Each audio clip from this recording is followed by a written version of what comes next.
দর্শক, ডিবি হেফাজতে থাকা কোটা সংস্কার আন্দোলনের ৬ সমন্বয়ককে পরিবারের কাছে ফেরাতে ও চলমান আন্দোলনে শিক্ষার্থীদের ওপর সরাসরি গুলি নিষেধাজ্ঞা চেয়ে হাইকোর্টের রিটের শুনানি দ্বিতীয় দিনের মতো মুলতবি করা হয়েছে।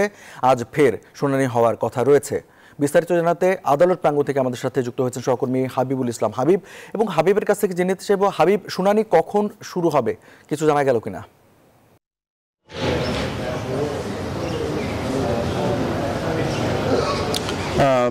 রঞ্জু, আপনাকে ধন্যবাদ।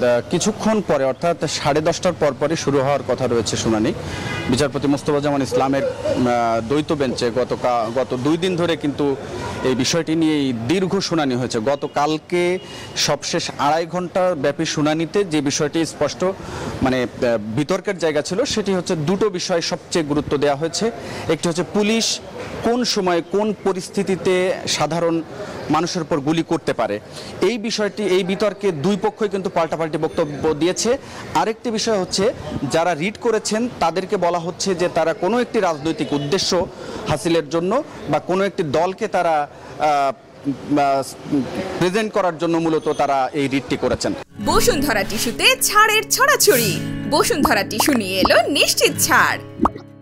তো যদিও সে রিটকারী আইনজীবীরা গণমাধ্যমের সাথে কথা বলে তারা স্পষ্ট করেছেন যে তারা কোনো ধরনের কোনো পক্ষপাতদুষ্ট হয়ে বা কারো দ্বারা প্ররোচিত হয়ে কোর্টে আসেন নাই। তারা শুধুমাত্র আবারও সাধারণ শিক্ষার্থীদের যে আন্দোলনের ঘোষণা, সেই আন্দোলনে গিয়ে তারা যেন আবার পুনরায় গুলিবিদ্ধ না হয়, সেই কারণেই মূলত তারা রিটটি করেছেন।